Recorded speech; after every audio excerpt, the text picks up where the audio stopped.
your life savings. It's hard to listen to the advice when you've not experienced it. You will crave for the days where your life is just normal. Life is not meant to be lived in a state of happiness every single second.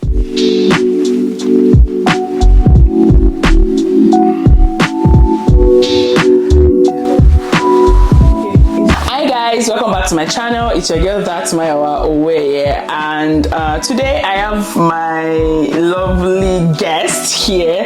This is actually the second time I'll be having another person on my channel. So here we have, who are you? Introduce yourself. Brother-in-law. And who are you? Welcome. My celebrity sister. Yeah. Oh yeah, sorry. Celebrity. And I have my husband here. For the first time. Guys, yeah. How do you guys feel that I see the celebrity's face? He is the real celebrity.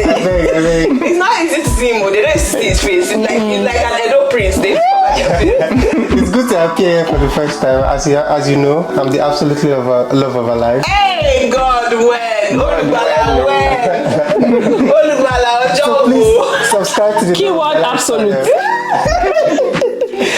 I tell them to do it. So please like, share, comment, subscribe. We're trying to get out to 1,000 subscribers. So please let me beg them. Subscribe. That they always put that thing down. Just do it. Subscribe down below. Like, share, and all watch. that good stuff. And without further talking, we're gonna jump right into the video.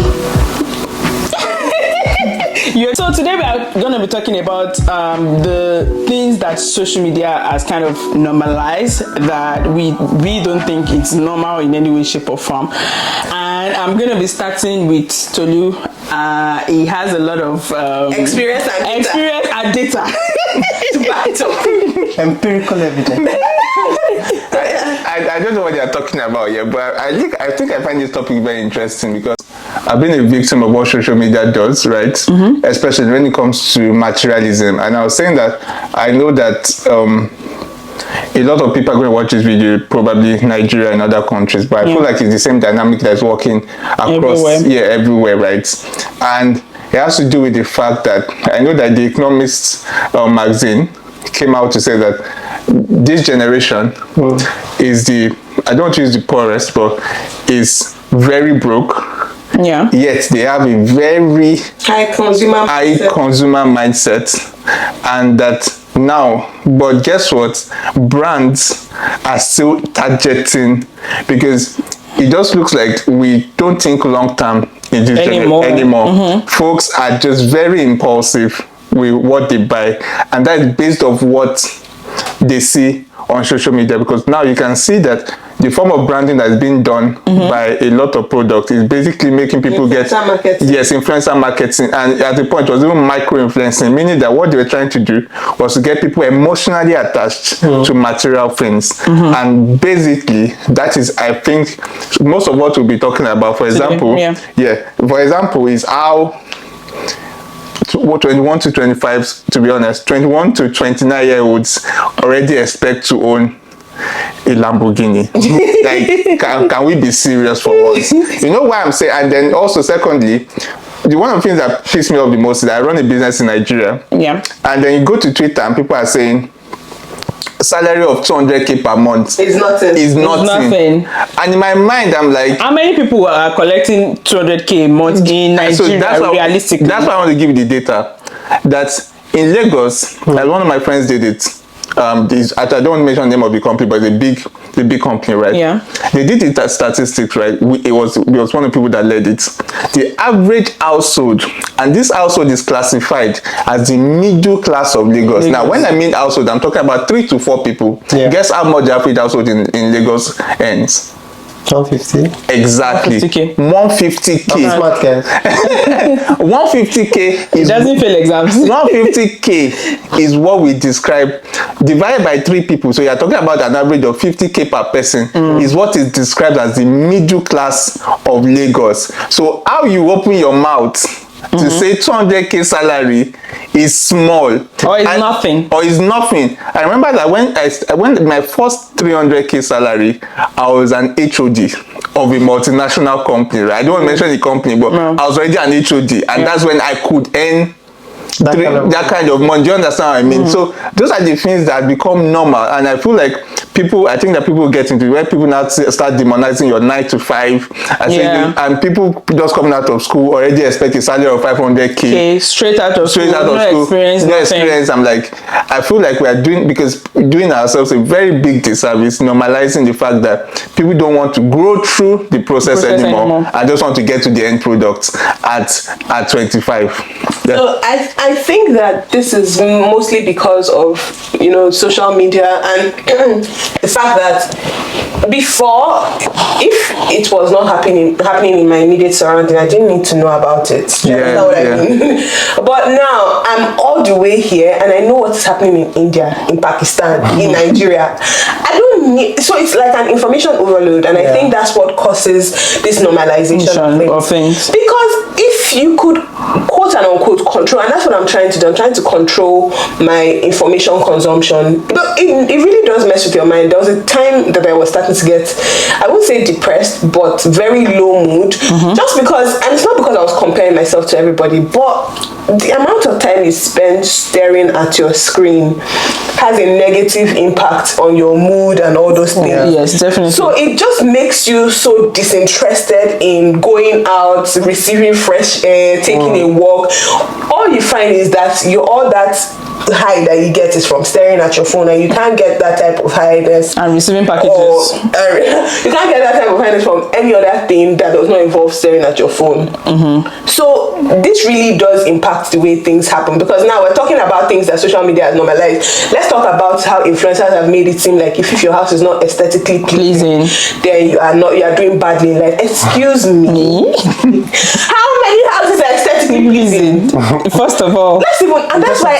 Do you understand? How much time do you honestly even spend in your house if you are a working person? You go to the office. You go to the office, you go to church, you go to the gym. How much time are you realistically spending in the house that all of a sudden you become so guarded? Oh, and I'm embarrassed. My house is not. Your house is a house, and it does what it's supposed to do. What do you mean by your house is not aesthetically pleasing? Nobody is saying that your house should be ugly.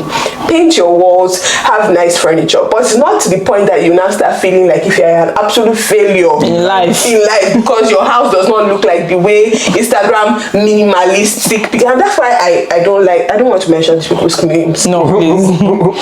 I'm not going to mention their names, but there are a few people that are social media content creators. They'll say, oh, I only wear brown, oh, I only wear nude, oh, my house is only white and nude. Like, guy, relax in Jesus' most powerful name. That's a privilege. Rest. You are very, very privileged. That's why you can afford to do that. And it's not normal reality, but the bulk of the population is not as privileged as you are. That's baseline. So please, can you relax? Like,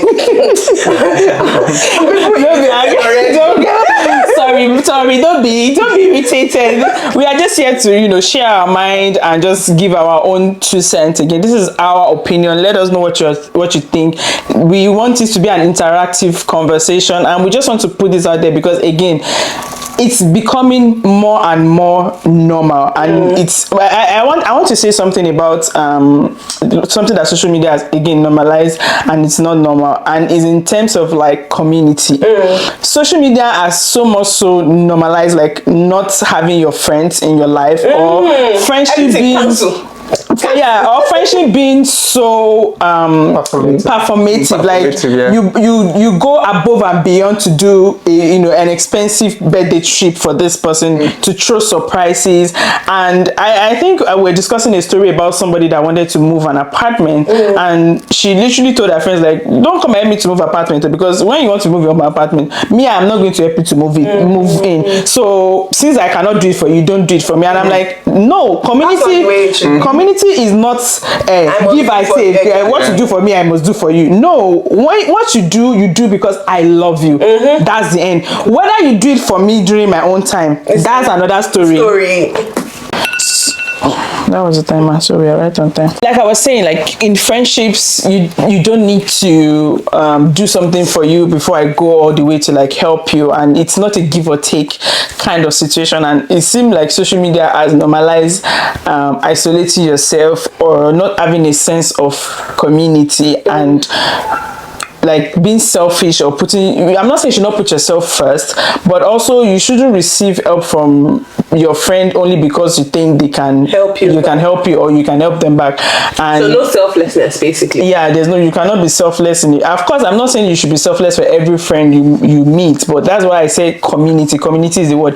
If you've cultivated this friendship for a certain number of period, then there should be some form of understanding, unspoken rules and stuff in that friendship where you can just give each other your time and your resources without expecting anything in result. So I think as a rider to that, I think that has not spoken. No. Oh, okay. Finish your point. No, I'm just because it's a rider to what she's saying. Don't worry, that will talk. Yeah, there's a rider to that. I think that the reason why people behave like that is because they have heard this gist on Joro and this gist on this podcast about how friends betrayed their friends and all of those bullshit and all. Not like it's bullshit. Yeah, people, there are horrible people in this life, right? Yeah. But like, and users also. Yeah. But to be honest, bad news is what sells. Yes. So for example, nobody's going to come and talk about how my friend was selfless to me on any podcast.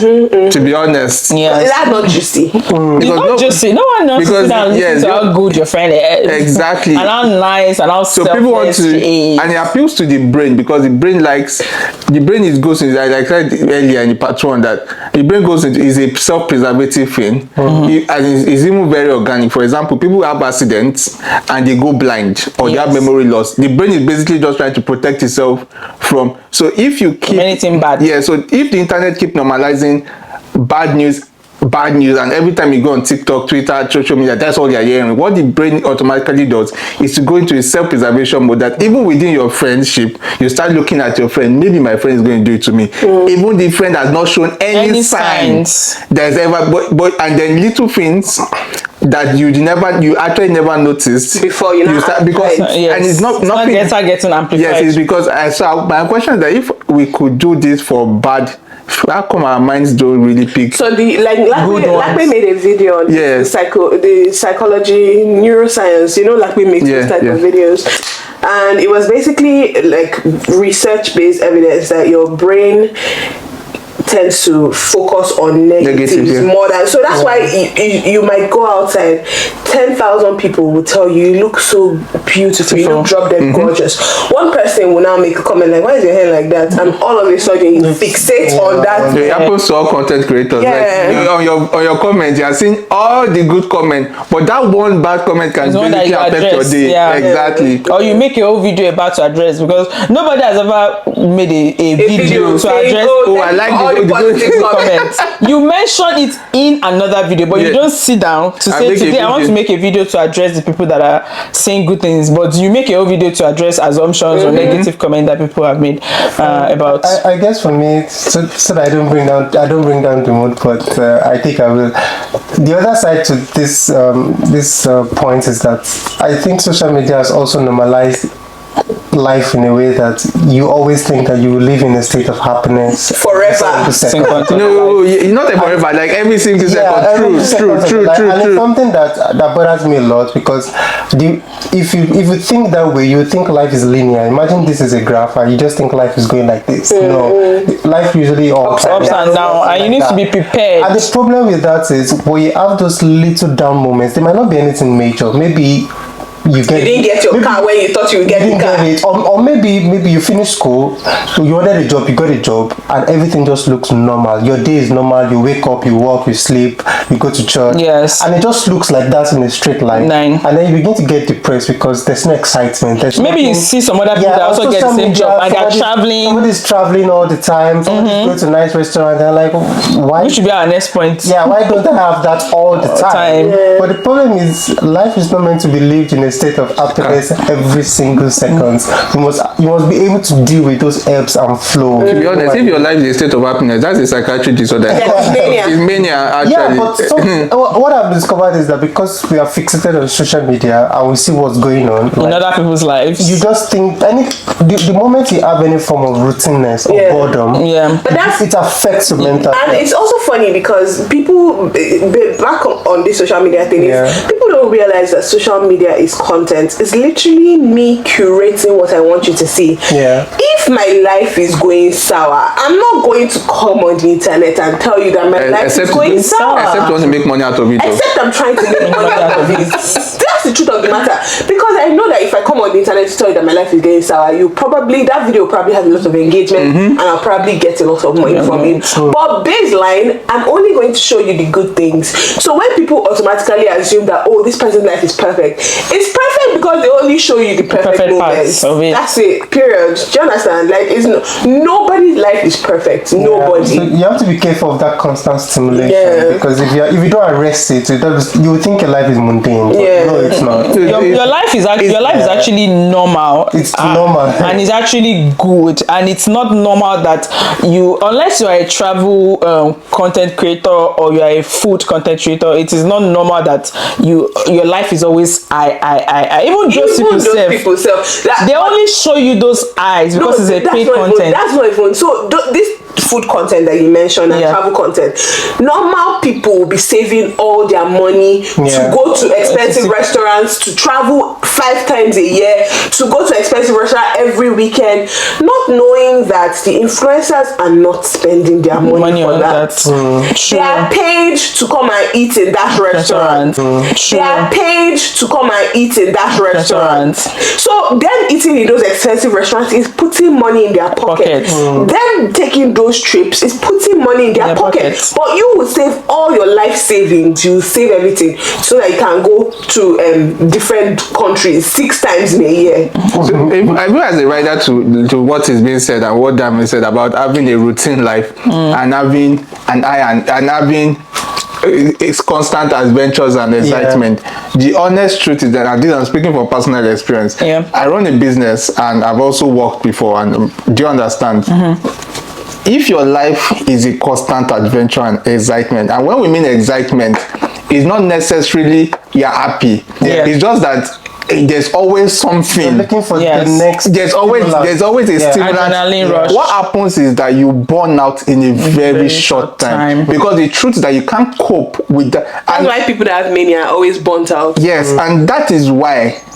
And I'm saying this. Healthcare professionals. I'm saying it authoritatively. Most of your celebrities, most of your rich folks are always on stimulants. Because the truth is that if you want your life to be a constant hit, yes, your life can actually be that, but your body can't cope with it. So you constantly need to stimulate yourself to stay at that level of adventure, and you don't know what is going to happen next. You don't understand.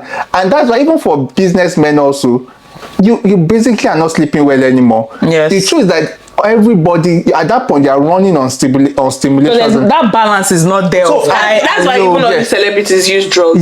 So the truth is that if you make your life that way, you will crave for the days where your life is just normal.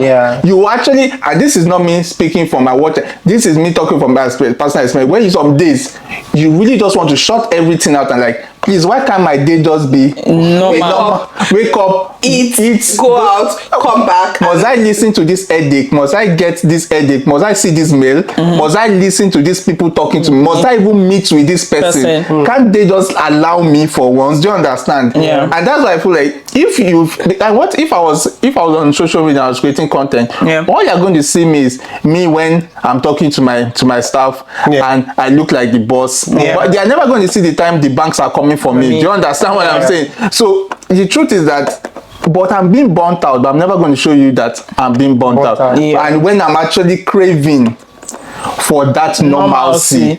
You understand? So it's sad that people don't actually see this other side. And I always tell my folks that if you want that life, you will get it. But are you ready for the price that comes with that life? This even takes me to the next point. Sorry, do you want to say something? I want to say it's hard to listen to the advice when you've not experienced it. Like, sorry, but Adekunle Gold says like money doesn't bring happiness, but it's going to tell you that make your own money because you'll find out. It doesn't want to be an hypocrite. Then you will find out, and that's it. Make those experience yourself, then you find out, because it's hard to listen when you've not experienced it. So we are not trying to come from a high horse point of view. Yeah, and this also takes me to the next point about how shallow this current generation is, or maybe social media that has made it's our generation. Yes, that's why I said this current generation. Yeah, it's social media just made everything so shallow. It's like, tell me, it's absolutely not normal for everybody to be shaming a 9 to 5.